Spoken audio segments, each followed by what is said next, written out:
benefited from the current system. I agree. I agree.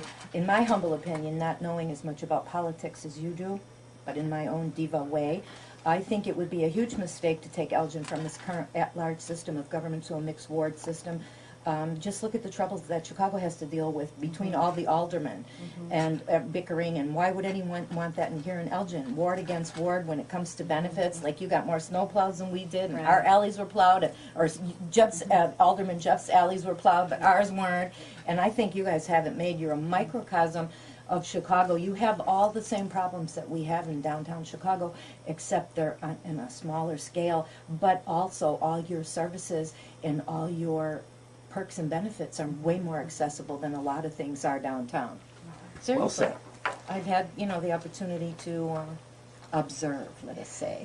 Listen, Anna, I want to thank you for coming on the Laura Dion-Jones show today, and we wish you the best with much continued success, and I would like to know if you have anything else you would like to leave our listeners with.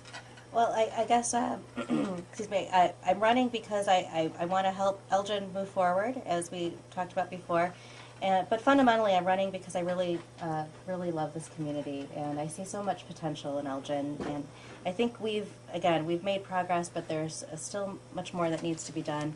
And hope to be elected on April 5th, so I can work for the people of Elgin to keep making this community even better.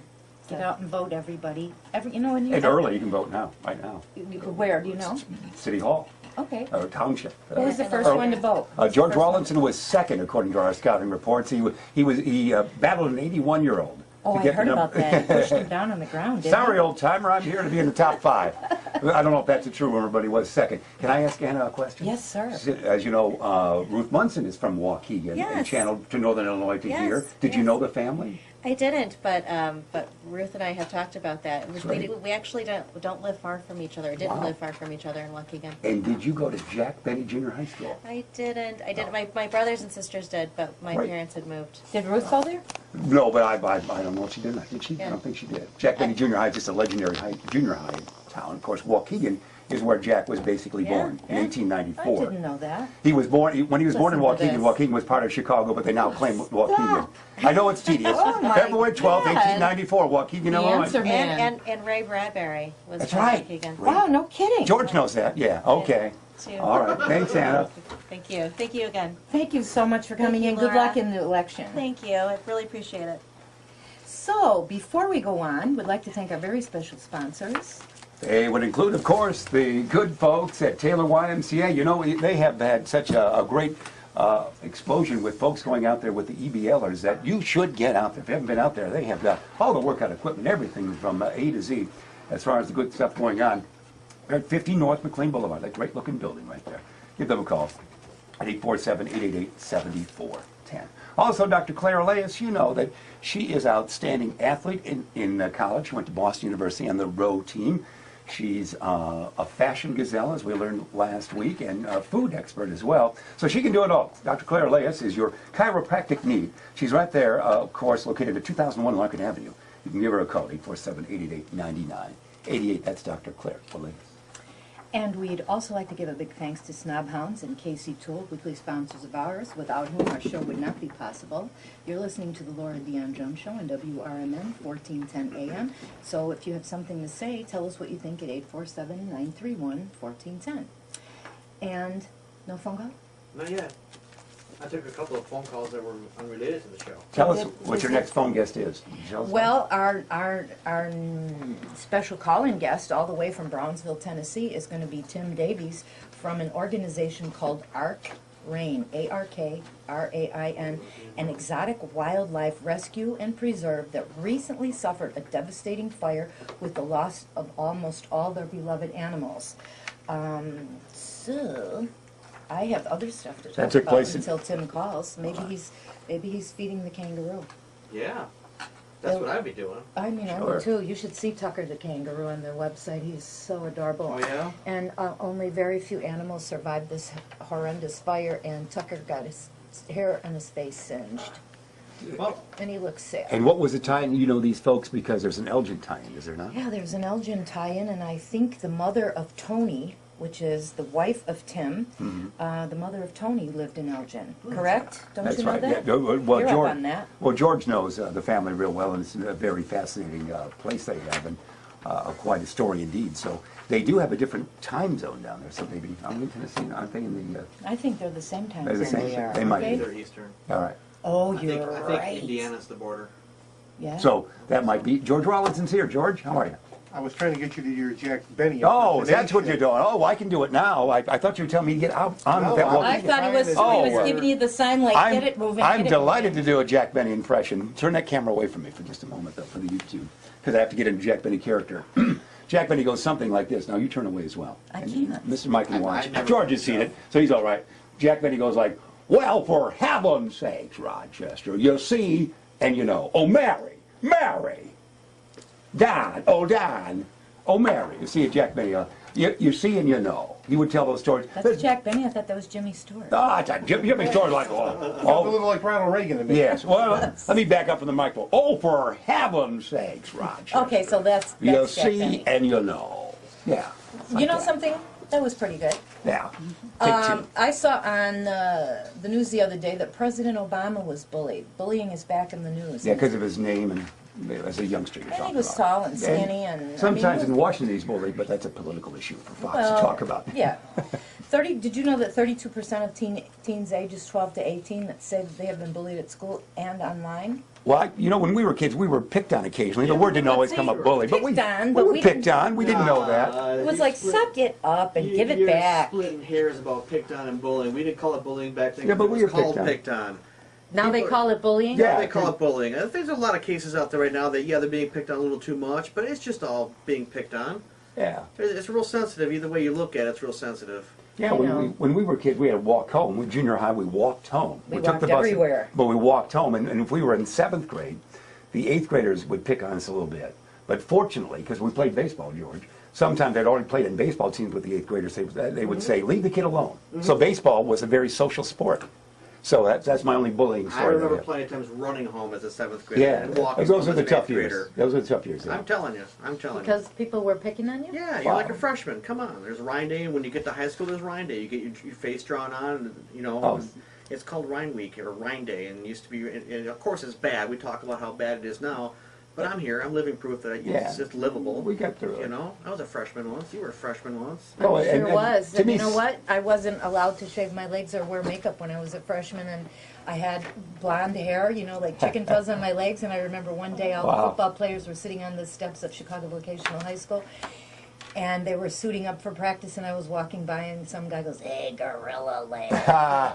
Mike and I had the same problem. We couldn't do that either in Yes, school. you're right so yeah, so we got right picked on as Was well. that bullying or picking on? Oh, that was Picking on. you might say, hey, the football team's noticing me. You might spin it to a positive that way. might be flirting with. Yeah, Yeah, I should have thought of it that's that right. way. Well, you could.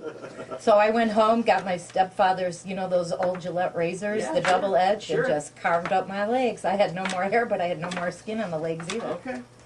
And there's body shape in the news.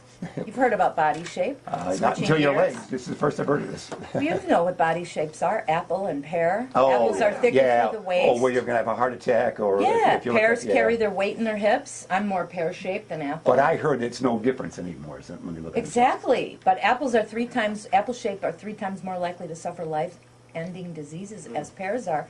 But they say the bottom line, excess weight is just as dangerous Yeah, for of both. course. And how many folks do you know that they walk by and say, hey, that's an apple. Hey, that's a pear. I don't know that. Does that happen over lunch or ever? Yeah, no, I don't think so. Maybe in 7th We grade don't you really might pay have done that. attention to that kind of stuff. Well, do we? perhaps not enough, or maybe it's good. I don't know.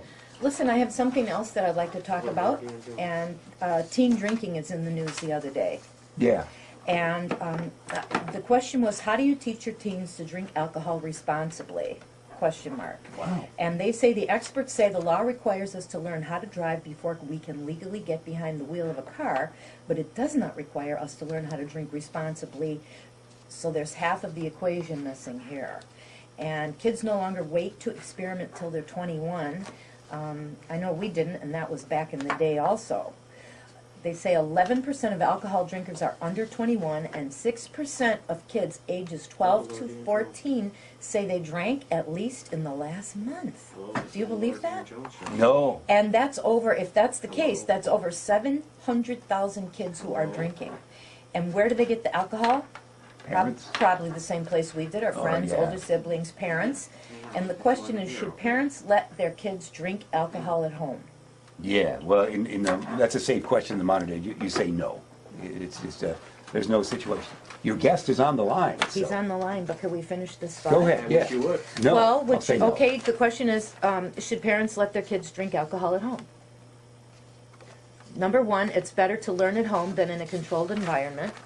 Well, if they're about, there's a period of time when you could drink legally at 18. It's almost before your time, but remember that? There's a window of time when, so about, if they're 18 and they say, Dad, I'm wondering about drinking, maybe a test case at home, I guess. You're opening up a can of worms.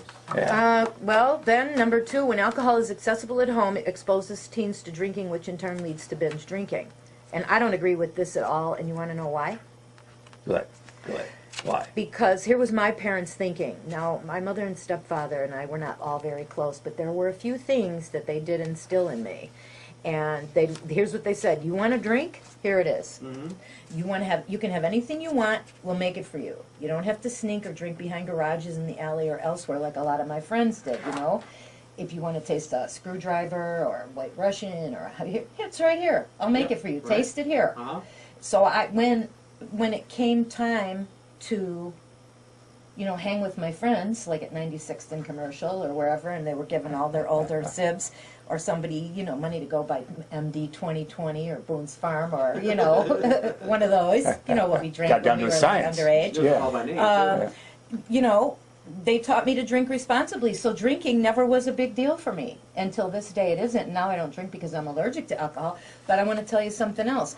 For Italian kids or kids who were raised in the home where wine was drunk, like homemade wine, kids are 5, 6, 7, and they have a glass of 7-Up, and the parents will put like an eyedropper full of wine in it so it gets like a pink, Yeah. pale, just a dash.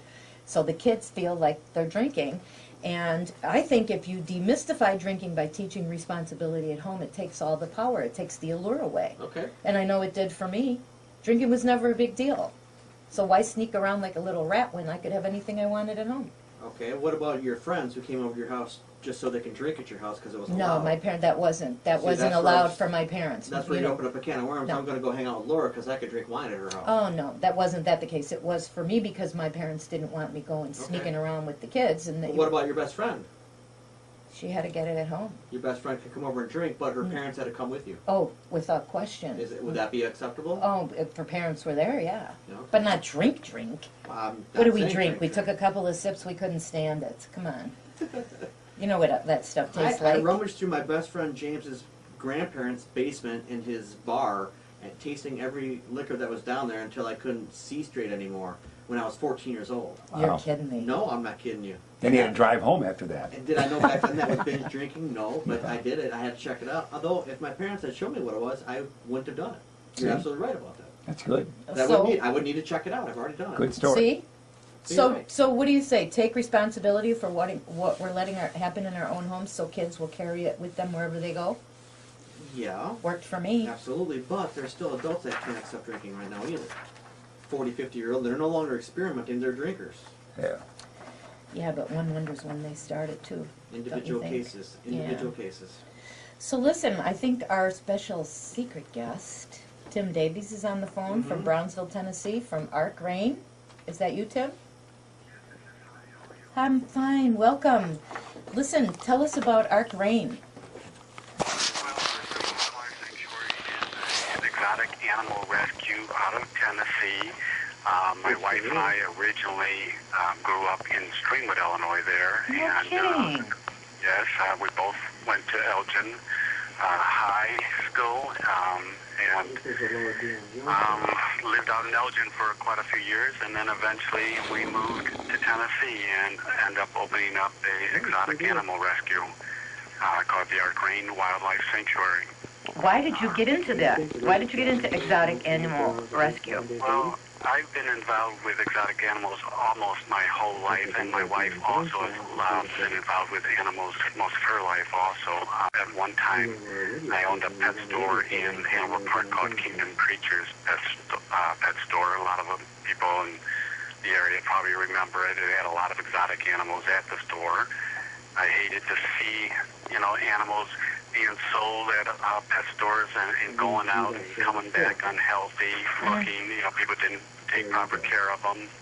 I eventually had to close down the pet store, and I started traveling around the country doing animal education programs through the Mobile Ark with our educational division of the Ark Rain Wildlife Sanctuary. And take the animals to schools all around the country, teaching kids about the rainforest destruction and animal abuse, and just teaching kids all about endangered species. And done quite a few schools in Elgin and all around the country, such as Abbott Middle School and Burlington Central, Judson College, Glenbrook Elementary, a lot of the schools in your area. Tell us what happened the morning of November 19th, 2010. Well, on that morning, we had a nightmare, the worst nightmare of my life.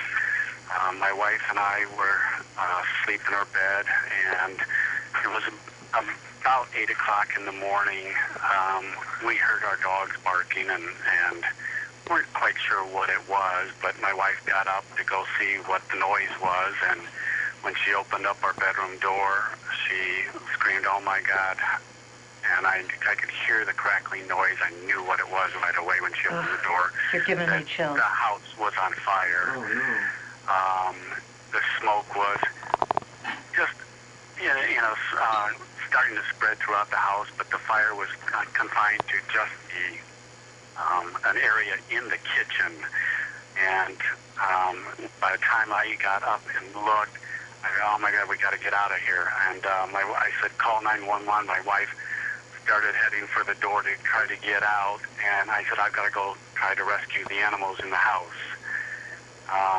So I tried to go rescue the animals, and I had to run through the kitchen where the fire was and kick a gate down. And by the time I tried to kick the gate down to let the dogs that were in the one room out,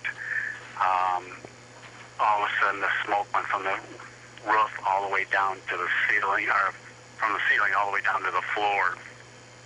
I was lost in the fire. I could not see my way around. I was throwing up from inhaling all the smoke, and got on my knees and started crawling, trying to call the animals to follow me out of the fire and everything. And I could not find my way where I was. I had no idea. I heard my wife screaming outside the door, "Oh my God, oh my God." And I was able to follow her voice to get myself out of the house. How big is your property? We're on about 9 acres of land right now. How do you figure the fire started? Did you ever find out? Bomb and arson squad is still investigating it right now, and they suspect it to be for sure. But because the fire spread so quickly, I mean, it went from one end of the building to the other, and into the animal building, the exotic animal heated room. And within seconds, I mean literally seconds, both ends of the building were completely in flames. Do they think an accelerant was used, maybe, that it went up so fast? Yeah, they're pretty sure it was. I mean, it leveled the whole house in a matter of minutes, all the way down to the ground on all ends and the animal building. And there was like no time to get out. How many animals did you lose? 56 exotic animals and dogs and cats that died in the fire. Everything from monkeys Oh my God, you're breaking my heart.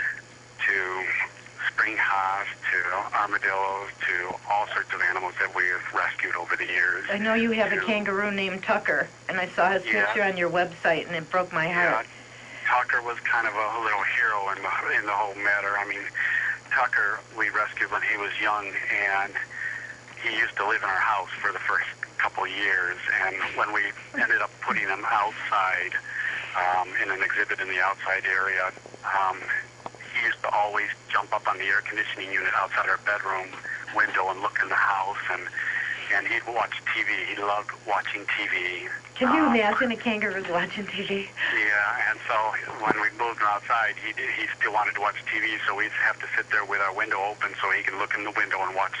Fresh Prince of Bel-Air was his favorite, so we watched it for hours. Ouch. Yeah, and anyways, my daughter did most of the taking care of the kangaroo, and when the fire happened, he obviously thought she was in the house, because during the fire, when my wife and I ended up getting out of the house and everything was in flames, he kept running up and banging on the window and trying to kick in the window No kidding. and trying to help us out. His hands were burnt. He was standing in fire, got his feet all burnt, his face all burnt and everything, But he trying to survived. help us. He survived, and a lion that's on the premise also was burnt in the face. From the heat. It was so hot, the fire was so intense that he got burnt too, but he's all right also. Well, you know something, I certainly Right. hope that the bomb and arson squad gets to the bottom of this, because you guys could have lost your life. It's bad enough you lost 56 animals, and Tucker and the lion got their little faces and feet burnt.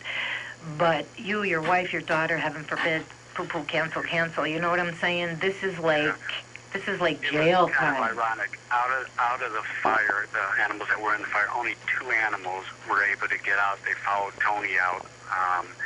The animals' names, this is just kind of wild, but the animals' names were Freedom, which was a dog, and Ashes, which was a cat. They were the only 2 to Oh, my escape out of the God. fire inside. Now, we still do have other exotic animals that live outdoors. We have over 60 animals, from lions, tigers, kangaroos, monkeys. And they weren't harmed. They're not harmed. They're Good. still out in their exhibit areas out in the woods. And so, I mean, we still have to take care of them, and we're just hoping and praying that we can get help. We were not insured properly when we lost everything. Everything from the business aspect to our home. I mean, everything was not covered. Quickly, please tell our listeners, because we're going to run out of time soon, please tell our listeners how they can help, and if they know anyone who would like to help get the word out. Give us your contact information and anything. You can join us at on Facebook. Just type in the search bar ARK, A-R-K, Wild ARK Rain, Rain meaning Rescuing Animals Need, R-A-I-N, ARK Rain Wildlife Sanctuary, or you can go to arkrain.org, which is our website, and you can also call us at 888-ARK-RAIN if you'd like to make a donation. We are a nonprofit organization, so donations are welcome and tax-deductible. And we're homeless, so I mean, we need everything we can. We're in a little tiny trailer right now, so we desperately need everybody's help. It's like a little camper that we're staying at right now on the property. You know something, Tim? We'll try and get the word out, but we wish you the best of luck, and thank you for coming on my show today. And we'll be sure to pass the word, and I'll be sticking a check in the mail to you in a day or two. So let us know if there's anything else we can do. If you want to put together a little PSA, maybe we can announce it at the radio station.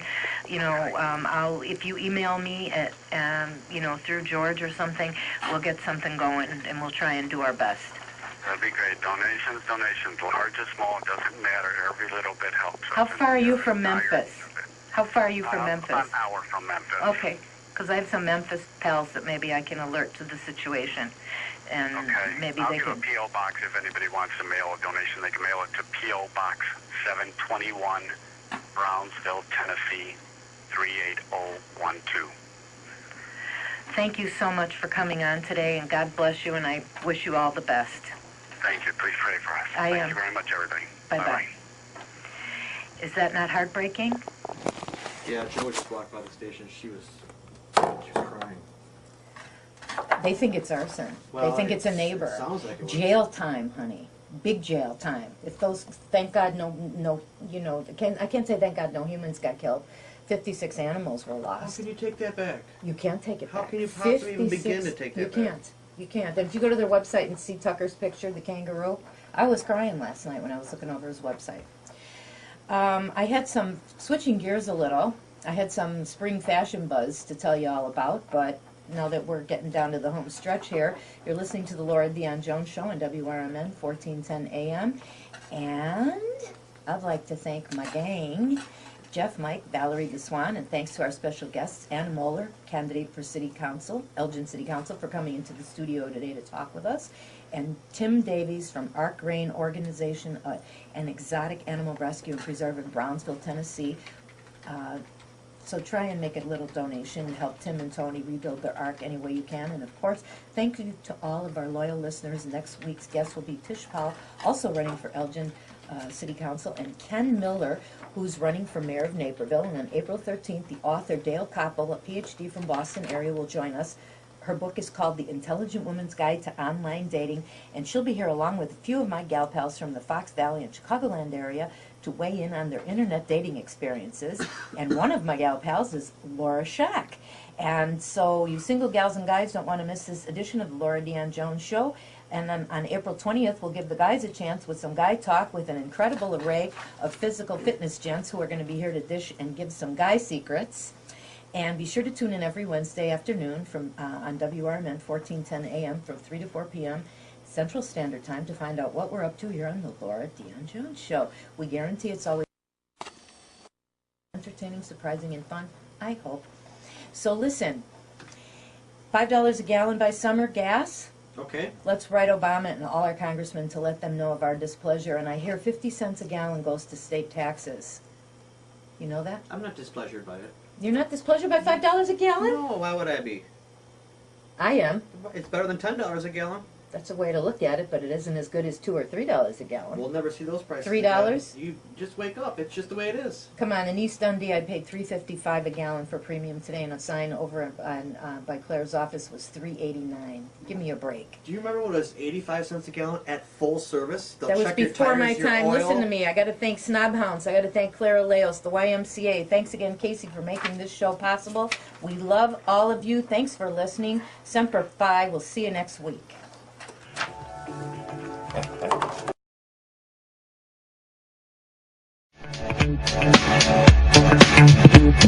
Yeah.